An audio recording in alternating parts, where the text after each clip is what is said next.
नमस्कार, मैं हूं आफ्ताब आलम। स्वागत है आपका हमारे चैनल पर। एक बार फिर से आप लोगों का स्वागत है द लाइव इंडिया के खास कार्यक्रम शिक्षा संवाद में। और आज के हमारे मेहमान हैं ऑक्सब्रिज के डायरेक्टर मोहम्मद फारूक आजम। सबसे पहले तो स्वागत है आपका हमारे चैनल पर। हम इस कार्यक्रम में बातचीत का सिलसिला आगे जारी रखेंगे, लेकिन उससे पहले मैं निफ्ट कॉमर्स क्लासेस के डायरेक्टर से गुजारिश करूंगा, तबरेज आलम सर से, कि आप आए हमारे खास मेहमान मोहम्मद फारूक आजम सर को अपने हाथों से सम्मानित करें।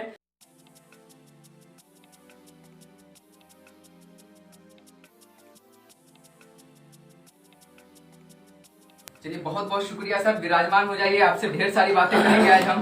और कई छात्र हमारे साथ लाइव जुड़ चुके हैं। सभी का स्वागत है हमारे चैनल पर। और लगातार आप हमारे शिक्षा संवाद कार्यक्रम को देखते भी रहते हैं, तो मैं इनके लिए आभार व्यक्त करता हूं आप लोगों का। सबसे पहले सर, आपका एक संक्षेप में परिचय हो जाए और आप टीचिंग लाइन में क्यों आए, ग्रेट, ये थोड़ा सा आप जानकारी दे दीजिए। लेकिन मैं सर एक चीज आपसे और ये गुजारिश करना चाहूंगा, वैसे तो आप इंग्लिश लैंग्वेज के टीचर हैं, लेकिन मैं आपसे गुजारिश करना चाहूंगा कि हमारे जो मोस्टली दर्शक है वो हिंदी अच्छी तरीके से समझते हैं।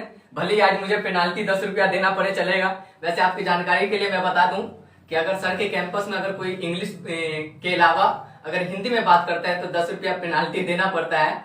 तो वैसे आज सर मुझे 10 रुपया पेनाल्टी चलेगा, कोई बात नहीं है। लेकिन आप तो जी ठीक है, मैं भी हिंदी इसलिए बात करना चाहूंगा कि जो हम मैसेज देना चाह रहे हैं स्टूडेंट्स को, तो मैं किसी को अंडर एस्टिमेट नहीं कर रहा हूँ कि नहीं समझेंगे, लेकिन जो हमारे बिहार बोर्ड के स्टूडेंट्स हैं, स्पेशली जो गांव वगैरह से आते हैं, तो उनको जो मैसेज मैं देना चाहूंगा इस आपके चैनल के थ्रू, वो उन तक नहीं पहुंच पाएगा, शायद वो पूरी बात नहीं समझ पाए।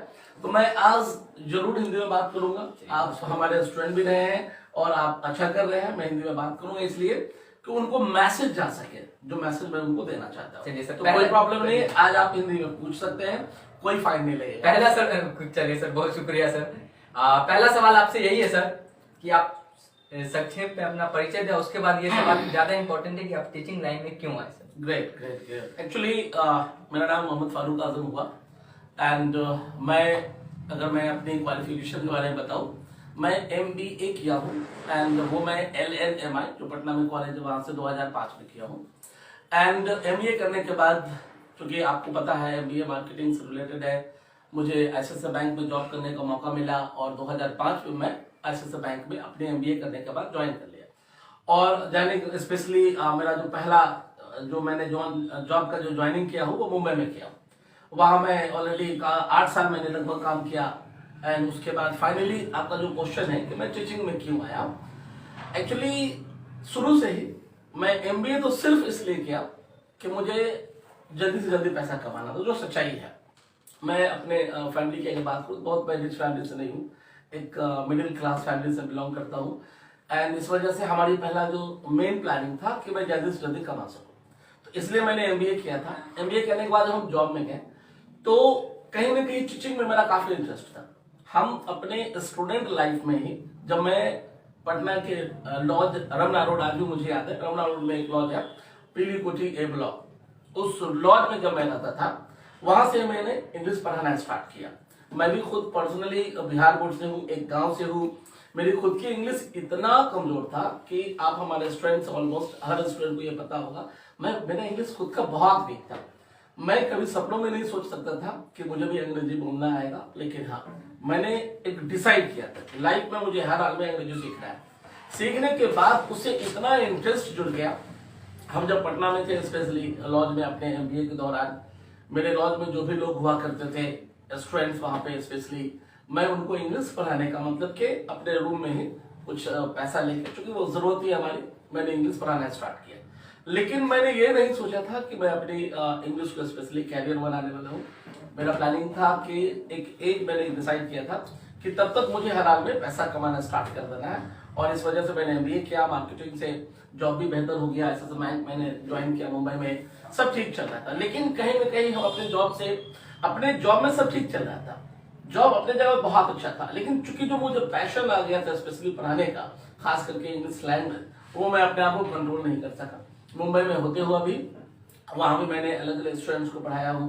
राइट, फाइनली मैंने डिसीजन लिया कि नहीं, अगर मैं कुछ ऐसा। आप मुंबई में पढ़ाया है? हाँ, मैंने मुंबई में भी पढ़ाया है और मुझे लग रहा है कम से कम 5 साल मैंने मुंबई में पढ़ाया।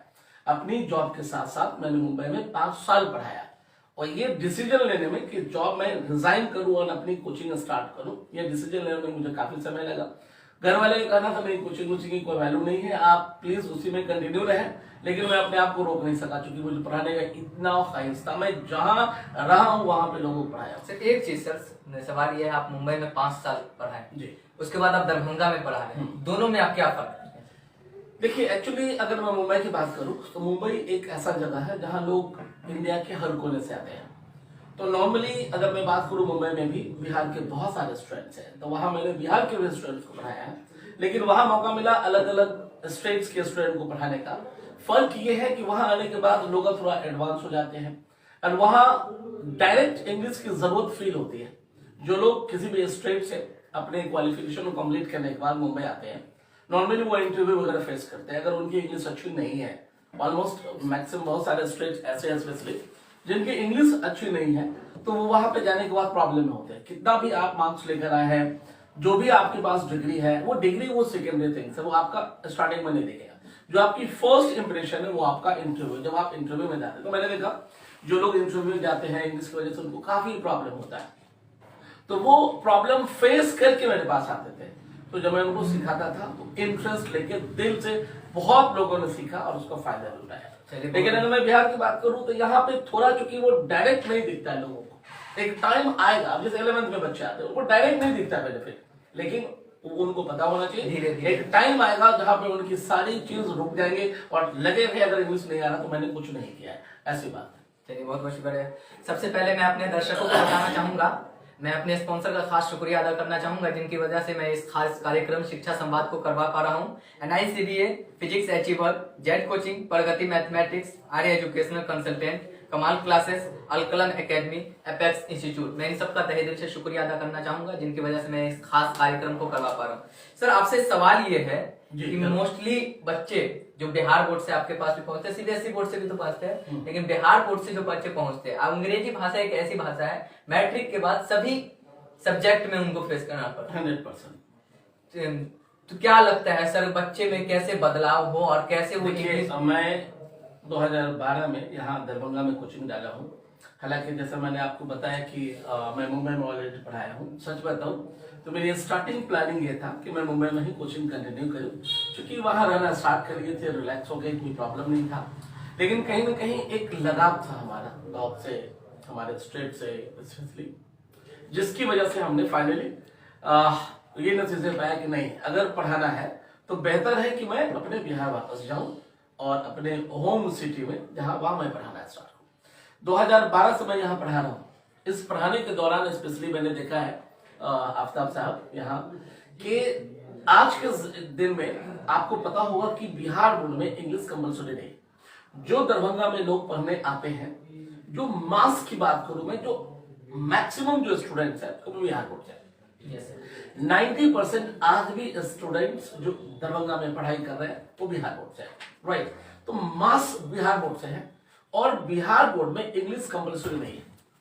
हमने ये देखा है कि बिहार के बच्चे को टैलेंट की कमी नहीं है, टैलेंट बहुत है, लेकिन हो क्या रहा है, वो लोग फोकस्ड वे में क्या होते हैं, उसी सब्जेक्ट को पढ़ाया जाए जिससे हम मार्क्स मैक्सिमम ला सके और एग्जाम पास कर सके।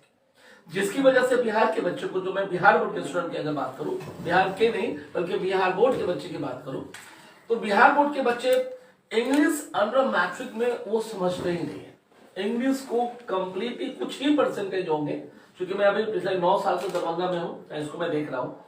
कुछ ही लोग ऐसे होंगे स्पेशली जो लोग इंटरेस्ट लेते हैं, 5% आप मान के चलिए, 95% इंग्लिश को इग्नोर के चलते हैं, इग्नोर कर देते हैं। और जब वो मैट्रिक कंप्लीट करते हैं, चाहे जैसे वो, टैलेंट की तो कमी है नहीं और वो पढ़ाई करते हैं, पास भी कर जाते हैं। जब वो यहाँ पढ़ने आते हैं या यहाँ से कोई दूसरे शहर जाते हैं पढ़ने के लिए, उनका जो सबसे पहला प्रॉब्लम होता है लैंग्वेज। क्योंकि आपको बखूबी पता है आज का जो एजुकेशन है वो हिंदी में पॉसिबल नहीं है। ये हर आदमी को मान लेना पड़ेगा कि अगर आप बेहतर एजुकेशन लेना चाहते हैं तो आपको इंग्लिश मीडियम में जाना पड़ेगा। अभी जो बच्चे 11th करके 10th करके यहाँ आए, आप उनसे देखिए, मैक्सिमम देखेंगे कि क्या बनना है, तो डॉक्टर बनना है, इंजीनियर बनना है, ठीक है, सोचो, सोचने में रोक नहीं है। आप जो बनना चाहे, आपको हक है, आप सोचे और बने। लेकिन होता क्या है, वो आया है हिंदी में पढ़ के, यहाँ आने के बाद इनके सारे बुक बदल जाते हैं। जो बच्चे को इंग्लिश देखना पसंद नहीं था, इंग्लिश सीखना पसंद नहीं था, दूर भागता था इंग्लिश से, मैं आपको बताऊं कितने छोटे छोटे वर्ड नहीं आता है, एक छोटे छोटे वर्ड के स्पेलिंग नहीं आता है, समझना तो दूर, पढ़ नहीं सकते, प्रोनाउंस नहीं कर सकते वो लोग। वो आने के बाद उनसे पूछो, जो मैं अपने स्टूडेंट से पूछता हूँ क्या बनना चाहते हो 11th में, डायरेक्ट बात करें मैं डॉक्टर बनना चाहता हूँ एंड टॉप इंस्टीट्यूशन से, मैं इंजीनियरिंग में IIT करना चाहता हूँ टॉप इंस्टीट्यूशन से। लेकिन सोचते तो है, होता प्रॉब्लम यह है यहाँ बुक हिंदी में है नहीं। जब वो अपना पढ़ाई स्टार्ट करते हैं, चूंकि इंग्लिश से इंटरेस्ट उसका जुड़ाव है नहीं, जब वो पढ़ाई करते हैं तो पढ़ाई के दौरान अब वो अंग्रेजी सीखे कि वो सब्जेक्ट सीखे। सब्जेक्ट तभी सीख सकते हैं, ये तो कोई भी कॉमन इंसान कर सकता है कि अगर आप पढ़ना चाहते हैं तो जिस सब्जेक्ट को पढ़ना है और वो सब्जेक्ट जिस लैंग्वेज में लिखा हुआ है, अगर वो लैंग्वेज आपको नहीं आ रहा है तो आप सब्जेक्ट कैसे सीखेंगे?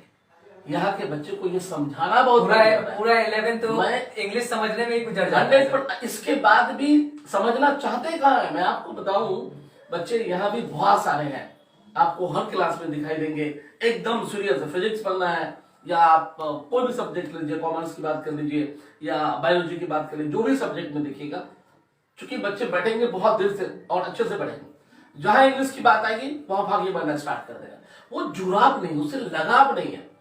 लाइक महीनों लग जाते हैं, जब बच्चे मेरे आते हैं महीनों लग जाता है इस बात समझाने में कि कहां से स्टार्ट करना है और तुमको कैसे उसको संभालना भारी पड़ता है, क्योंकि इंग्लिश से दूर तक कोई वास्ता नहीं। और वैसे कंडीशन में सपने तो जरूर है लेकिन पूरा होना बहुत भारी पड़ता है।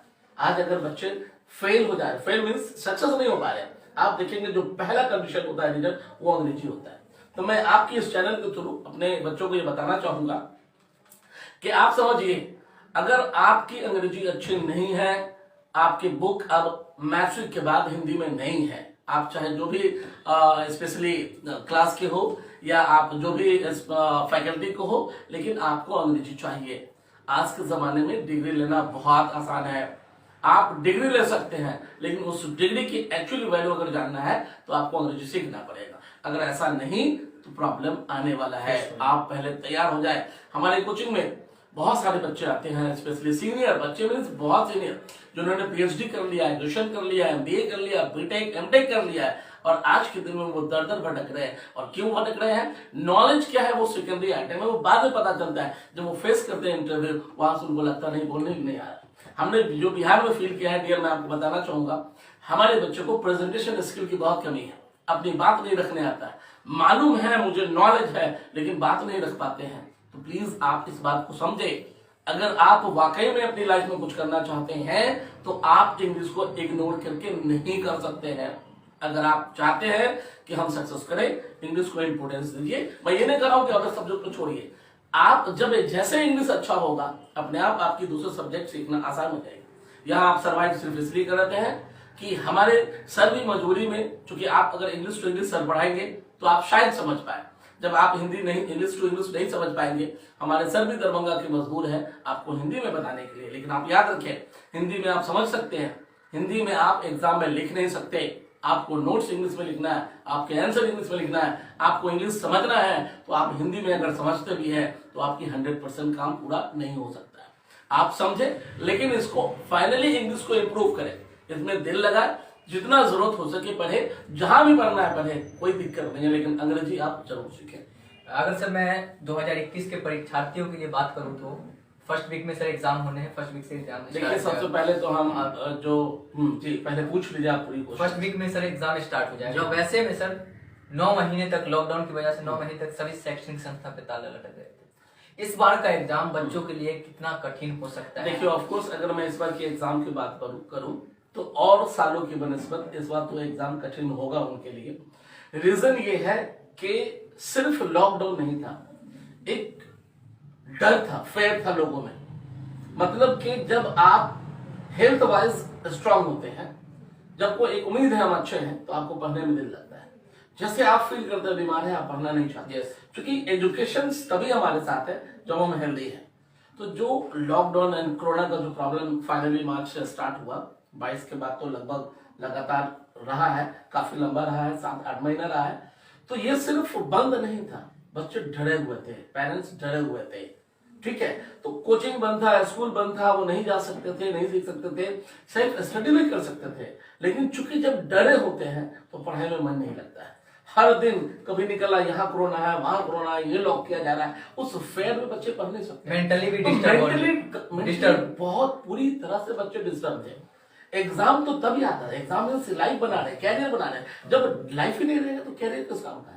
तो इसकी वजह से बच्चे काफी डिस्टर्ब रहे हैं, अपने सिलेबस को नहीं पढ़ पाए हैं। कई बच्चे जैसे जहां भी कोचिंग करते रहे होंगे या खेल कर रहे थे, वो बंद हो गया, तो सिलेबस के मामले में अगर मैं बात करूं तो वो नहीं कंप्लीट कर पाए। तो इस बार का एग्जाम ऑफ कोर्स चैलेंजिंग होगा, राइट। लेकिन मुझे पता है हमारे बिहार के स्टूडेंट्स हैं, ये लोग बहुत जुझारू होते हैं, राइट, अच्छा कर सकते हैं। अभी मैं बताऊं, अभी एग्जाम है एक सप्ताह के बाद, तो अगर मैं एग्जाम की बात करूं तो मैं सबसे पहले हमारे सारे स्टूडेंट जो एग्जाम इस बार दे रहे हैं 12th का स्पेशली, चाहे वो किसी भी फैकल्टी से हो, मैं आपको सबसे पहले इस स्पेशली बेस्ट ऑफ लक बोलूंगा। आप अच्छा से लिखिए, जो आता है अच्छा से लिखिए, कोई दिक्कत नहीं है, कितना आता है जितना आता है अच्छा से लिखिए। और गवर्नमेंट ने भी इनके लिए कुछ अच्छा किया है, आपको पता होगा कि नॉर्मली क्वेश्चन जो 100 का है उसको डबल कर दिया गया है। डबल का डायरेक्टली मीनिंग है आपके पास विकल्प ज्यादा है। विकल्प मतलब कि अगर पहले 50 ऑब्जेक्टिव था, आउट ऑफ 50 आपको 50 बनाना है, तो वो टफ होता कि 100% आप जाने जरूरी नहीं, 35 बनाते, 40 बनाते, तो इसको बढ़ा के ऑलरेडी 60 किया हुआ था और अभी इसको सीधे 100 कर दिया है। तो अब 100 में से 50 बनाना है, तो आपके पास ऑप्शन ज्यादा है। मतलब अगर आपने थोड़ा भी स्टडी किया है तो चांस है आप अच्छा मार्क्स लाएंगे। मैं चाहता हूं आप जरूर अच्छा मार्क्स लाए, और अभी भी टाइम है। जो आपने पढ़ाई किया है, चाहे आपने ग्रेजुएशन में पढ़ा है, कोचिंग में पढ़ा है, या आपने सेल्फ स्टडी किया, नया नहीं पढ़ के सेम को बार बार आप रिविजन करें, याद रखें, और जब एग्जाम देने जाए तो एकदम सुकून से रहे। बहुत मसला बना नहीं है एग्जाम, आप उसको नॉर्मल ले और जितना अच्छा हो सकता है आप लिखिए। बाकी तो फिर सबको पता है कि आप पढ़ाई नहीं किए तो आप लिखेंगे क्या, उस हिसाब से आपका मार्क्स भी ख्याल रखने की गवर्नमेंट आई थिंक कोशिश करेगी। बोलो सर, उस लॉकडाउन के दौरान सर डिजिटल प्लेटफॉर्म के जरिए सभी टीचर अपने बच्चों को गाइड करते रहे, वो कितना कारगर साबित रहा बच्चों के लिए? मैं ये नहीं कहूंगा कि ये अच्छा नहीं रहा। डिजिटल जब से स्टार्ट हुआ स्पेशली, तो कहीं ना कहीं बेनिफिट तो हुआ है, लेकिन बहुत सिलेक्टेड स्टूडेंट को हुआ है। वजह यह है स्पेशली कि हम अपने बिहार की अगर बात करें तो नेटवर्क इतना स्ट्रांग नहीं है। अगर हम नेटवर्क, चाहे कोई भी कंपनी की बात कीजिए, मैं किसी कंपनी का नाम ले लूंगा स्पेशली, नेटवर्क स्ट्रांग नहीं है पहला। दूसरा, डिजिटल अगर ऑनलाइन क्लास करने की मैं बात करूं तो ऑनलाइन क्लास करने के लिए एक स्मार्टफोन की जरूरत है। आज के दिन में जो हमारे स्टूडेंट्स हैं, बिहार के हमारे गांव के स्टूडेंट्स हैं, वहां उनके पास मुश्किल से फोन है, सिंपल फोन से वो काम करते हैं। तो ये स्पेशली उन लोगों को ज्यादा फायदा हुआ जिनके पास स्मार्टफोन रहा है, शहर में है।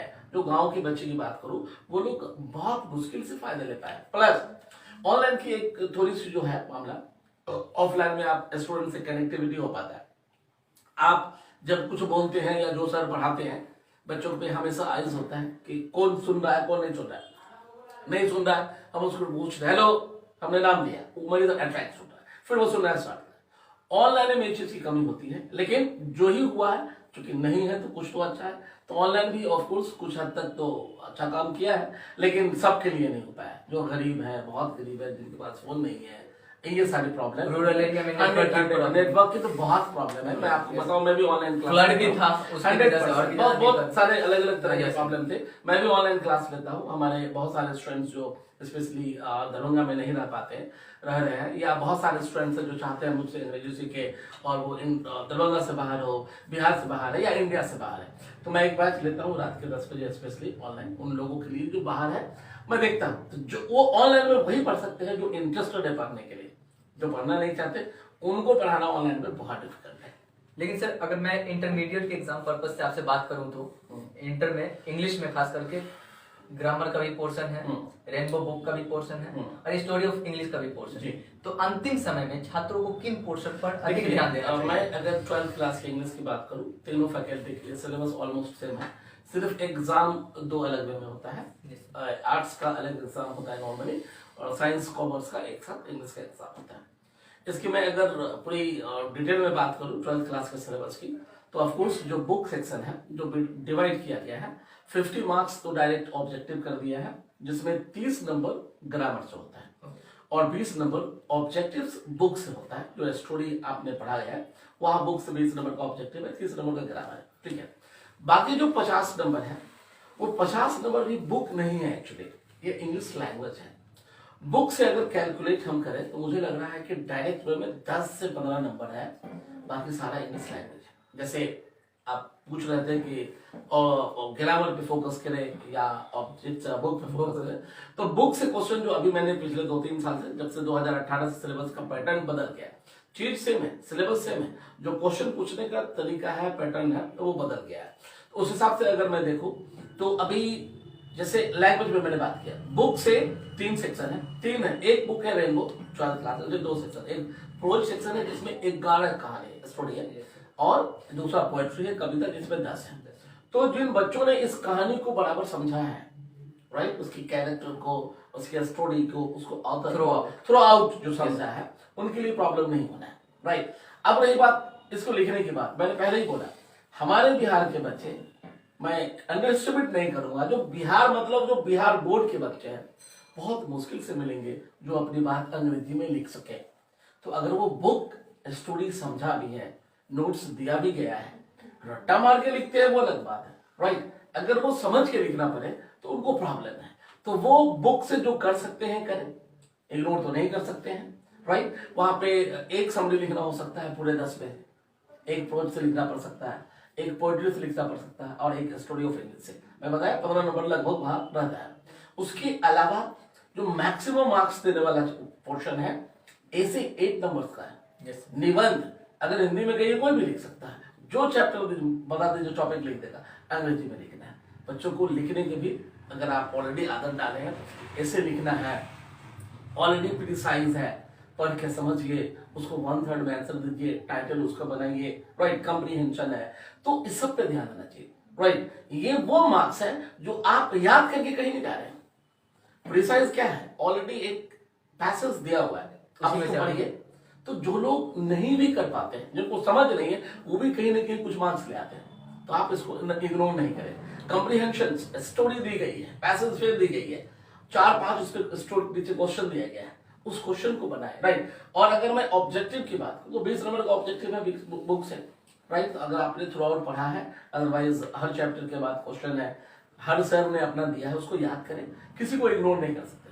हाँ, ग्रामर ऑब्जेक्टिव आपको पता है, वहां ये अगर सही है तो पूरा नंबर मिलेगा, वहां नंबर नहीं करता है, तो ऑब्जेक्टिव तो नेगेटिव मार्क्स है नहीं, आप न छोड़े, 50 का 50 आप जरूर बनाए वहां पे, राइट। एंड अगर मैं बुक की बात करूं तो जो आप जानते हैं जरूर लिखें, ट्रांसलेशन बनाना होगा, ऐसे लिखना है, प्रिसाइज कॉम्प्रिहेंशन बनाना है, तो आप ओवरऑल सब पे थोड़ा ध्यान दें।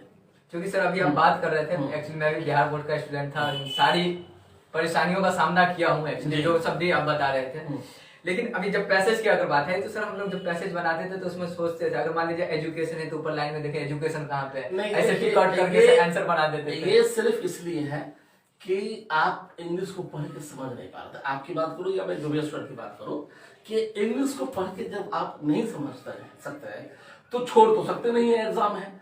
तो लोग क्या करते हैं कि पैसेज दिया हुआ है उसको रीड नहीं करते, क्योंकि पढ़ना तो समझना आना नहीं है, तो डायरेक्ट क्वेश्चन पे जाते हैं, क्वेश्चन को पढ़ते हैं और उस क्वेश्चन के लाइन को ऊपर से मिलाते हैं। लेकिन ये बहुत डेंजर है ऐसा, मैं आपको बताऊं। क्वेश्चन में लिखा हुआ what is your name, right, और ऊपर आप मैच कराने चले हैं, वहां लिखा है my father name is this, तो नेम ने मैच किया, पूछा गया व्हाट इज योर नेम, बच्चा लिखे आ रहा my father name is ABC. मैं सजेशन नहीं दूंगा, आप बराबर से अंग्रेजी समझे, जो आप इस बार एग्जाम दे रहे जो हो गया हो गया। अब आपके पास उतना टाइम नहीं है कि आप आज अंग्रेजी समझे, पहले आप बेहतर से एग्जाम दीजिए, और एग्जाम के बाद अगर कोई पहला काम आपको करना चाहिए मेरी समझ से, आप जितना जल्दी हो सके अपने इंग्लिश को स्ट्रांग बनाइए, अगर वाकई लाइफ में सक्सेस करना चाहते हैं, राइट। एंड पैसेज वगैरह समझ के देना चाहिए, अगर ये नहीं आ रहा है तो कमी है, इसको इम्प्रूव करना ही चाहिए। जो लोग अभी 11th में आए हैं उनको 2022 में एग्जाम देना है, आपके लिए डियर मैसेज है, आप इसको हल्के में ना लें, अपने इंग्लिश को इम्प्रूव करें और पैसेज को पढ़ के समझ के खुद से लिखना सीखें, प्रिसाइज को पढ़ के खुद से लिखना सीखें। आप शॉर्टकट पे रहेंगे, लाइफ आपको शॉर्टकट कर देगा, एंड स्पेशली जो आपकी एम होंगे, सॉरी टू टेल यू, बहुत मुश्किल होगा पाना। आप इसे इग्नोर ना करें, लैंग्वेज समझे, क्योंकि आज के दिन में एजुकेशन इंग्लिश के बगैर है नहीं। मैं आपको बताऊं, पढ़ाई का मतलब होता है एजुकेशन, तो एजुकेशन की जब आप स्पेल आउट करेंगे तो ये ई से स्टार्ट होता है, education, EDUCATION, E for English. तो अगर आप एजुकेशन लेना चाहते हैं और आपकी इंग्लिश नहीं है अच्छी, सॉरी, आप सिर्फ ई हटा दीजिए तो बढ़ता है डूकेशन। ये आपकी किसी काम करे, ट्रस्ट मी। आज के जमाने में अगर मैं बिहार की बात करूं, किसको सर्टिफिकेट नहीं है आप बताएं? जो जैसा चाहता है, कैसे पढ़ रहा है, क्या पढ़ रहा है नहीं पता, ये आपसे कोई अनजान नहीं है आप इससे। जो भी आज के दिन में पढ़ते हैं, चाहे वो मीन्स एडमिशन लेते हैं, लगभग लोग पास करते हैं, तो डिग्री तो सबके पास है। फिर आप में और उनमें जो सिर्फ डिग्री लेकर आए, उसमें क्या अंतर है? आप अपने आप में अंतर लाए।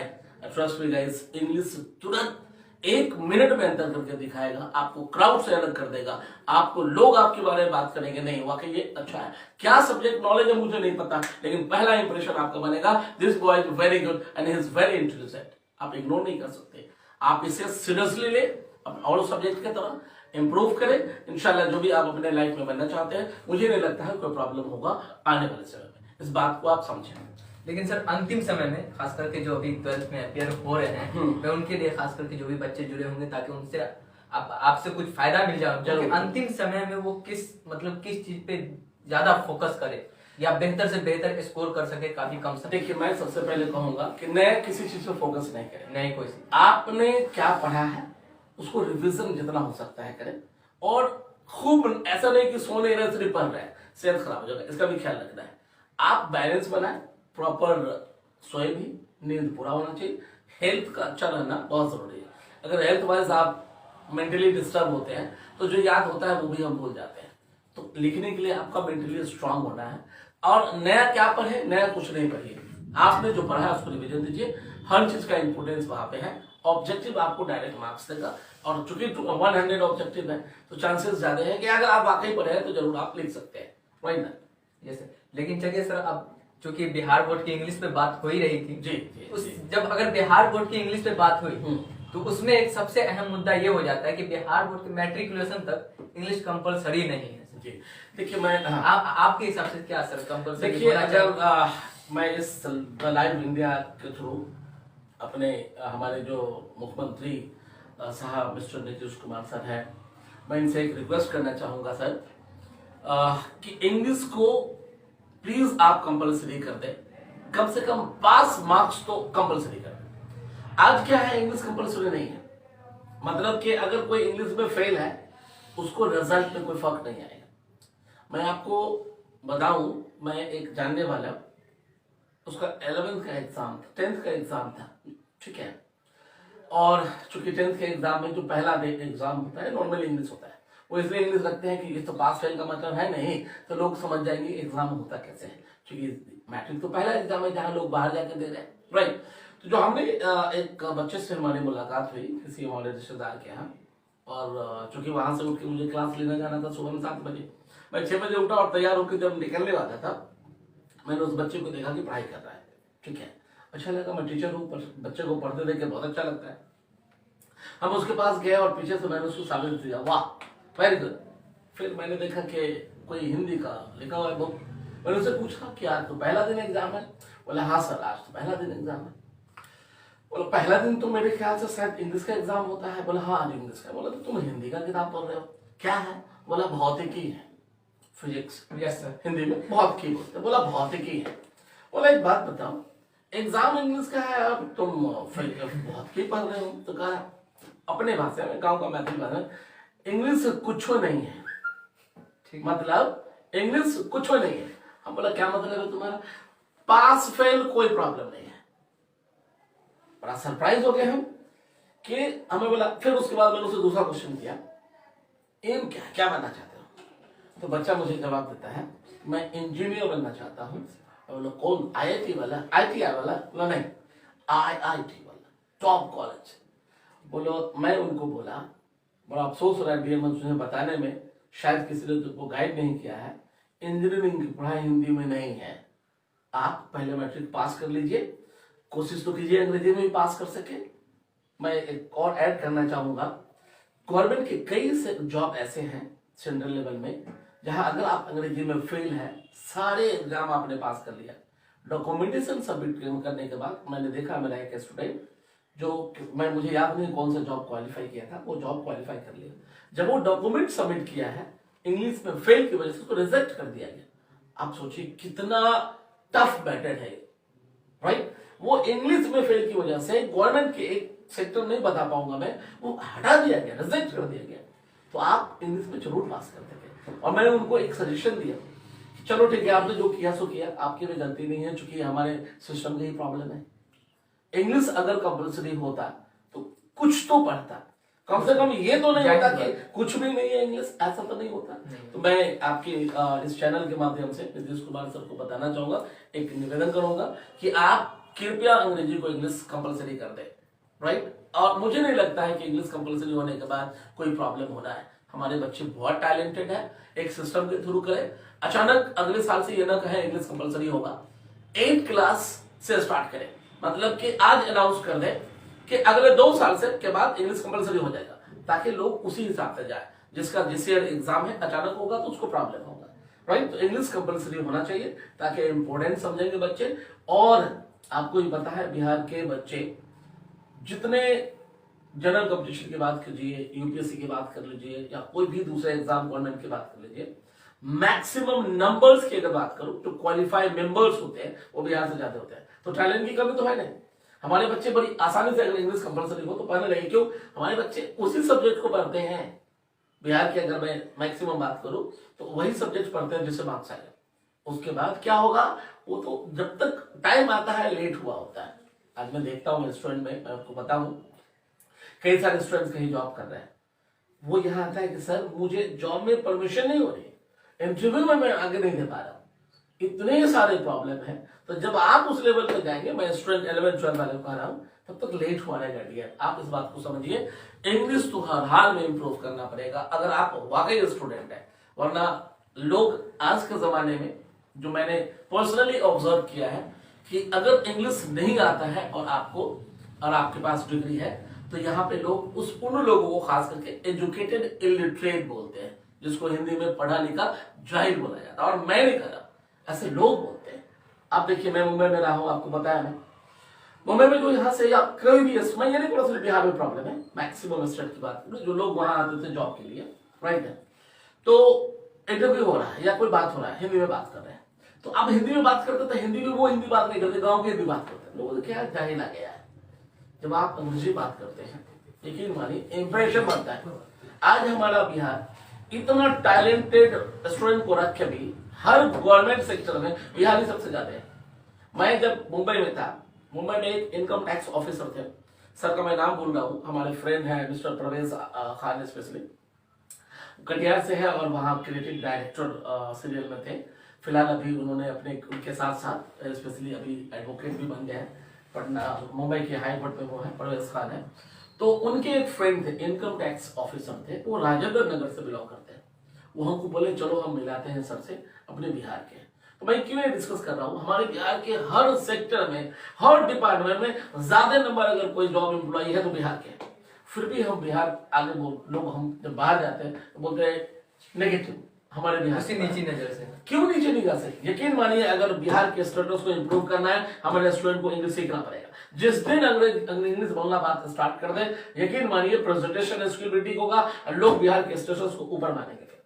केरला लोग एग्जांपल देते हैं, साक्षरता बहुत अच्छा है, लिटरेसी रेट, राइट। वहां के जो नॉर्मल लैंग्वेज, उसके अलावा सारे लोग इंग्लिश बोलते हैं, चाहे गलत ही बोलते तो आखिर लोग उनको जानते हैं। एजुकेटेड स्टेट के रूप में केरला नंबर 1 में जाना जाता है, शायद मैं 94%। तो एजुकेशन तो यहाँ भी है, राइट, डिग्री है, नॉलेज भी है, लेकिन वो शो करने के लिए हमारे पास इंग्लिश नहीं है। लेकिन मानिए अगर आज बच्चे अंग्रेजी इंप्रूव कर ले और बाहर जाने वाले को, अभी मैं बताता हूँ, बच्चे ऐसे करने के बाद क्या करते हैं, बीटेक में एडमिशन लेते हैं, एमबीबीएस में एडमिशन लेते हैं, क्वालिफाई करके या डायरेक्ट लेते हो। आपको भी पता है इंजीनियरिंग में ऐसा खूब हो रहा है, डायरेक्ट जाके पापा को भी लगता है मेरा बेटा इंजीनियरिंग कर रहा है, पहुंच गया, वहां जाने के बाद पता है आपको कितना इंसल्ट फील करना पड़ता है उसको। जैसे वो हिंदी बात करेगा, अच्छा बिहार से है, और वो अपमानित फील करता। मैं अपने कई स्टूडेंट की बात बताऊं, नाम नहीं बताना चाहूंगा, उस इंसल्ट की वजह से वो वापस आया है, 2-4 लाख रुपया गवा के वापस आ गया। तो अगर वो इंग्लिश वहां बात करेगा, पता ही नहीं चलेगा। और तब लोग जाने कि नहीं बिहार के भी बच्चे को अंग्रेजी आता है। यकीन मानिए आफ्ताब, मैंने इसी वजह से जब मैंने पढ़ाने की प्लानिंग किया, मुंबई तो डिसीजन था कि मैं पढ़ाऊं मीरा रोड में, क्योंकि हम वहाँ नयानगर में रहते थे मीरा रोड में, कि मुंबई में ही पढ़ाऊं। लेकिन कहीं ना कहीं एक गाँव से लगाव था मुझे। जब हमारे पेरेंट्स ने बोला कि भाई बहुत मुश्किल था, आप आते हो, क्यों नहीं दरभंगा में स्टार्ट करते। तो वहां तो चूंकि हम पढ़ा रहे थे, हमारा मार्केट बना हुआ था, हम अपनी कोचिंग में थे, दूसरी कोचिंग में पढ़ाते थे, सैलरी वहां से हम लेते थे अपने जॉब के बाद। लेकिन जब हम यहाँ आने की बात हुआ तो थोड़ा सा आपको टफ लगा, पता नहीं क्या हाल होगा, चूंकि लेकिन इतना लगाव था बिहार से, बिहार के स्टूडेंट से, मुझे लगा नहीं, जो प्रॉब्लम मैंने फेस किया है इंटर तक, उसके बाद तो खैर माशाल्लाह मैंने अपना इंग्लिश इंप्रूव किया। फिर वहां से 97 से अगर मैं इंटर किया हूँ, तब से हमारा लाइफ बदल गया फिर। और मैं आज जो भी हूँ, लाइक ऑक्सफोर्ड आप बताए हैं सबको क्लास चलाता हूँ, जो भी हूँ इंग्लिश की वजह से। यकीन मानिए तो आज मैं अगर ढंग से जो भी कर रहा हूँ वो हमारे इंग्लिश की वजह से, इसलिए वो मुझे बहुत दिया, यकीन मानिए बहुत कुछ दिया है। तो मैं अब चाहूंगा कि लोग आप समझे और इस बात को समझ के आप खुद भी सीखें। बहुत बहुत शुक्रिया सर ज्ञान भरी बातें साझा करने के लिए। और जो भी दर्शक हमारे देख रहे हैं, गार्जियन चाहे बच्चे, मैं उन सबके लिए यही कहना चाहूंगा कि जिस प्रकार से एक पक्षी बिना पंख के नहीं उड़ सकता, ठीक उसी तरीके से एक बच्चा विदाउट इंग्लिश के रन नहीं कर सकता। बहुत मुश्किल है। तो क्योंकि अगर आप मैट्रिक से पहले की बात करें तो यूँ समझे कि मैट्रिक से पहले इंग्लिश के साथ आप खेलते हैं, मैट्रिक के बाद इंग्लिश आपके साथ खेलते हैं। एकदम सॉलिड बात आपका। आखिर में सर मैं चाहूंगा कि आप अपनी तरफ से छात्रों के लिए, छात्रों के साथ साथ गार्जियन के लिए क्या संदेश है? अच्छा मौका है आपके थ्रू मैं गार्जियन तक मैसेज पहुंचाऊं, और आपके थ्रू चाहे आपका ये वीडियो यूट्यूब पे आप अपलोड करें या आप लाइव देख रहे हैं, लेकिन मैसेज मैं जरूर देना चाहूंगा। देखिए, मैं सबसे पहले मैसेज गार्जियन के लिए देना चाहूंगा कि गार्जियन भी बच्चों को अगर मोटिवेट करेंगे तो कहीं ना कहीं वो भी इंग्लिश का इंपोर्टेंस समझेंगे। तो एज ए गार्जियन को मैं ये बताना चाहूंगा, क्योंकि मैं भी आज गार्जियन, हमारे बच्चे हैं वो भी स्कूल जाते हैं, राइट, कि आप अपने बच्चे को जो बनाना चाहते हैं और बच्चा बनना चाहता है, कहीं ना कहीं म्यूचुअल अंडरस्टैंडिंग है, वो आज के जमाने में अगर वाकई बनना चाहता है तो तभी पॉसिबल होगा जब आपके बच्चे को अंग्रेजी की प्रॉपर ज्ञान हो। मतलब अंग्रेजी को वो पढ़ सके, पढ़ के समझ सके, लिख सके, अपनी बात को बोल सके, दूसरों की बात को बोल सुन के समझ सके। अगर ऐसा होता है, आपने जो भी एम देखा है अपने बच्चों के लिए और वो एग्रीड है, या बच्चा आपका जो भी बनना चाहता है, यकीन मानिए बहुत आसान होगा।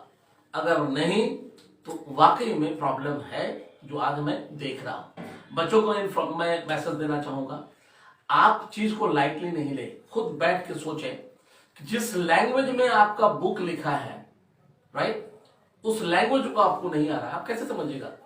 सर आपको हिंदी में समझा देंगे, मजबूरी है सर के साथ, क्योंकि आप तो समझेंगे नहीं इंग्लिश टू इंग्लिश। तो सर अगर आपको इंग्लिश में समझा देंगे, हिंदी में समझा देंगे, आप इंग्लिश में लिखिएगा, घर पे आप बैठ के पढ़ना चाहिए। कैसे पढ़िएगा? जब आप पढ़ने की कोशिश करेंगे समझ में तो आएंगे नहीं, होता इंग्लिश में लिखा हुआ है। अब इतने छोटे छोटे वर्ड में सर को मजबूरी में हिंदी में समझाना पड़ता है। तो आप हिंदी में तो आपको एग्जामिनर को समझाना नहीं, इंग्लिश में लिखना है, तो आपको हर हाल में इंग्लिश सीखना पड़ेगा। चाहे आप जहां सीखें, जिनसे सीखें, जिनसे आप सेटिस्फाई होते हैं, जहां पढ़ना है, लेकिन इंग्लिश लैंग्वेज कंप्लीट सीखना पड़ेगा। चाहे वो पढ़ना हो, चाहे वो बोलना हो, चाहे वो समझना हो। और मैं खास करके 11th-12th वाले को दूंगा, जो मेरा फीडबैक अभी तक का है, 9 साल से मैं दरभंगा में पढ़ा रहा हूँ, कि 11th वाले बच्चे या 12th वाले बच्चे, उनको मैं देखा हूं, अपना जो पर्सनल ऑब्जर्वेशन है, चाहे वो जिस भी फैकल्टी का हो, इंग्लिश को छोड़ के हर सब्जेक्ट पे खूब ध्यान देगा। खूब मीन्स क्लास जाएगा, अटेंड करेगा और इंग्लिश को लाइटली लेगा, राइट। एंड अफसोस के साथ मैं ये भी कहूंगा, कुछ सर ऐसे हैं, मुझे नहीं पता, कुछ सर है जो मुझे स्टूडेंट से फीडबैक मिला है, कुछ सर ऐसे हैं, अगर बच्चा का मान लो 9 से 10 क्लास चल रहा है और 10 से 11 इंग्लिश का क्लास है, तो मान लो सर लेट खींच रहे हैं, क्लास लंबा चल रहा है, तो बच्चे हाथ उठाते हैं, सर मुझे निकलना है, मेरा क्लास है। तो सर पूछते हैं कि कौन सा सब्जेक्ट है, इंग्लिश है, तो डांट देते, तब टाइम वेस्ट करना है। बड़ा अफसोस हो रहा है बात सुन के। मैं बताऊं, एक कम से कम 25 स्टूडेंट ने मुझे कंप्लेन किया, सर ने ये कहा कि डाटा बेवकूफ, तू टाइम वेस्ट कर रहा, बैठ, इंग्लिश तुमको सीखना नहीं है। बच्चा नहीं आता, मैं समझ सकता हूं, सर हो के आप मिसगाइड करेंगे, कैसे पॉसिबल है? सर ने बच्चों को डांटा, मैं नाम नहीं बताना चाहूंगा, कि बैठ, अगर आप सुन रहे हैं सर, जो भी सर, सॉरी फॉर दैट, लेकिन आप देखेंगे आपने अगर ऐसा किया है कि बैठ के टाइम वेस्ट हो रहा है, तू अपने अदर सब्जेक्ट पे फोकस कर, जब टाइम आएगा तो मैं तुमको एक्सेल के पास भेज दूंगा, क्योंकि नॉर्मली सिटिंग में बहुत होती है, भेज दूंगा, 3 महीना क्रैश कोर्स करना, पास कर जाओ। सॉरी सर, प्लीज ऐसा नहीं करें, बच्चों को मोटिवेट करें चाहे जहां भी जाए, और वो नहीं पढ़ाई करें सिर्फ कि हम पास करें, समरी रट्टा मार लेने का या शॉर्टकट बता दीजिए, सर गेस दे दीजिए। हद तो ये हो गया आफ्ताब, ऐसे में भी लोग बोलते हैं कि गेस दे दीजिए, उससे भी ज्यादा हद तो ये हो गया सर, गेस पेपर भी लेकर आते हैं, उसमें से गेस कर दीजिए, मतलब कि बस बता दीजिए कौन है। और हद तो ये है कि अगर मान लो सर ने कुछ गेस किया, लड़ गया, अगले साल देखिए मार्केट में फेमस रहेगा बात, सर का गेस बहुत लड़ता है। आप अपने आप से चीटिंग कर रहे हैं, पूरी सिलेबस को पढ़िए, सर का गेस लड़ता है, सब कहा सर का गेस लड़ता है। अरे क्या गेस क्या है, व्हाट इज गेस? कुछ भी नहीं है, आपको कंप्लीट सिलेबस स्टडी करना चाहिए। मार्केट में बहुत कंपटीशन है, बहुत कंपटीशन है, लोग सीट एक है और 100 लोग खड़े हैं लेने के लिए, आपको द बेस्ट बनना पड़ेगा। ये शॉर्टकट से आप डिग्री ले सकते हैं, कह सकते हैं लोगों को मैं पढ़ा लिखा हूं, लोग मानेगा नहीं, लोग खुद माने आप पढ़ा लिखा है, इसके लिए अंग्रेजी आना चाहिए, चाहे आप कोई भी हो, लेकिन आप अगर स्टूडेंट है आना चाहिए। और मैं सर को कहना चाहूंगा प्लीज बच्चों को मोटिवेट करें कि वो अंग्रेजी सीखे, चाहे जहां सीखे, कोई दिक्कत नहीं। और ऐसा नहीं कि हम सिलेबस बनने की बात कर रहे हैं, मैं इंग्लिश लैंग्वेज की बात करता हूं, पढ़ना लिखना बोलना, सिलेबस तो कुछ नहीं है। जिस बच्चे को अंग्रेजी लिखना पढ़ना बोलना आता है उसके लिए सिलेबस कुछ है। कई बच्चे सेल्फ स्टडी कर सकते हैं, कई बच्चे आते हैं, मैं थोड़ा पानी पी लेता हूं, कई बच्चे आते हैं और बच्चे कहेंगे स्पेशली कि सर इंग्लिश में अब पढ़ना है, 11th क्लास का पढ़ना है, दूसरे 12th क्लास का पढ़ना है। मैं बताऊं इंग्लिश का जो लैंग्वेज है, इंग्लिश 11th 12th नहीं पढ़ सकते, और सब्जेक्ट में है ऐसा। देखिए 11th क्लास का तो एग्जाम होता नहीं, वो एक फॉर्मेलिटी है, बच्चों को जाना है, अपीयर होना है, मार्क्स तो न डिक्लेयर होता है न चेक होता, पता नहीं मुझे, राइट। 12th में डायरेक्टली एग्जाम देना है, तो एग्जाम में करना क्या है, ट्रांसलेशन बनाना है, प्रिसाइज बनाना है, ये लैंग्वेज है। समरी लिखना है, लैंग्वेज है, आपको लिखना है। कहानी तो फिल्मी स्टाइल में आपको हम तुरंत बता देंगे। 11 कहानी है ना, बताया हूं प्रोज में, अभी 11 का 11 आपको सुना दूं मैं, अब मजा आ जाएगा, सब याद भी रहेगी, पता है, बेहतरीन इंटरेस्टिंग मजेदार कहानी सब है। बिहार बोर्ड के बच्चे वैसे, लेकिन लिख कहां पाएंगे, लिख कैसे पाएंगे एग्जाम में, रट्टा मार के लिखेंगे? ये तो मैं चाह रहा हूं सिलेबस तो ठीक है, आप इंग्लिश लैंग्वेज ठीक कर लेते हैं, 2 महीना काफी है, ठीक है। लेकिन मैं अपने आप को अभी फिलहाल उस मोड में लाया हूं कि जो बच्चे 11th क्लास में आते हैं, खास करके चूंकि इतने कमजोर होते हैं, जैसा आपने शुरू में बताया कि हमारे कैंपस में हिंदी का बात करना इजाजत नहीं है, रीजन है हमारी, मैं हिंदी से बहुत प्यार करता हूं, ये हमारा भाषा है, लेकिन चूंकि आज के दिन में एजुकेशन के लिए अंग्रेजी हो गया है, तो अगर वो कैंपस में भी हिंदी बात करें तो फिर सीखेगा कहाँ? इसके लिए जो कैंपस के अंदर में कंप्लीट स्ट्रिक्ट रूल है कि आप हिंदी ना बात करें, इसलिए कि आप अंग्रेजी सीख सके। लेकिन इसका मतलब ये नहीं कि हिंदी को बहुत प्यार करते हैं, हिंदी को भूल ही नहीं सकते हैं, राइट। लेकिन इसलिए वहां रूल है कि अंग्रेजी बात करें। तो जो मैंने देखा, जो 11th वाले बच्चे सब आ रहे हैं बेचारे, उनको अगर मैं इंग्लिश लैंग्वेज में साथ रखता हूँ, 1 महीना 1.5 महीना लंबा खींच मुश्किल से आता है, मैं उसको पकड़ नहीं पाता हूँ, चल के भाग जाता है, हो गया ना, समझ नहीं पा रहा है। तो मैंने अपने आप को चेंज किया है कि नहीं, अभी पहले उसको 11 के हिसाब से रखें, उसको उस लाइन डेवलप करें जहां से उसको लगे कि नहीं आप मैं लैंग्वेज सीख सकता हूं। तो अभी मैं मैसेज देना चाहूंगा आपके जरिए से सारे स्टूडेंट को, स्पेशली अगर आप 11th में हैं, मेरे यहाँ कंप्लीट 11th के हिसाब से भी क्लास चलती है, जहां आपके सिलेबस के साथ साथ आपको कंप्लीट इंग्लिश लैंग्वेज की जानकारी दिया जाएगा, आपको सिखाया जाएगा, कोई एक्स्ट्रा चार्ज नहीं होगा। आपकी जो 11th की चार्ज है उसी चार्ज में आपको लैंग्वेज सिखाएंगे। अगर यकीन न हो तो कभी आए, बात करें हमारे स्टूडेंट को, देखिए जो 11th में क्या जानते हैं वो क्या पढ़ते हैं। चलिए, बहुत बहुत शुक्रिया सर हमारे साथ जुड़ने के लिए। एक सवाल हमारा इंपॉर्टेंट था बिहार बोर्ड के लिए, बिहार बोर्ड के पर्पज से, कि 10th में इंग्लिश कंपलसरी होना चाहिए या नहीं होना चाहिए। सभी दर्शकों से मैं अनुरोध करूंगा कि अपना सुझाव कमेंट बॉक्स में डालें। मैं तो कहूंगा आप दर्शक जरूर सुझाव दें, और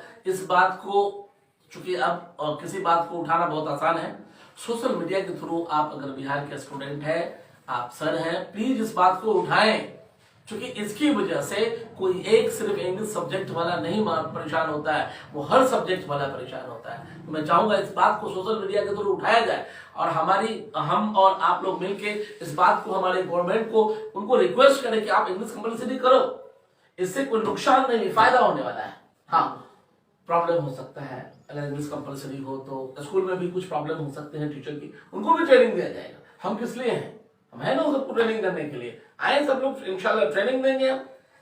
चलिए, बहुत बहुत शुक्रिया सर और हमारे साथ बात करने के लिए। और हमारे साथ कई बच्चे हैं लाइव जुड़े हुए थे, लगातार अपने सुझाव डाल भी रहे थे कमेंट बॉक्स में। मैं उन सबका तहे दिल से शुक्रिया अदा करना चाहूंगा।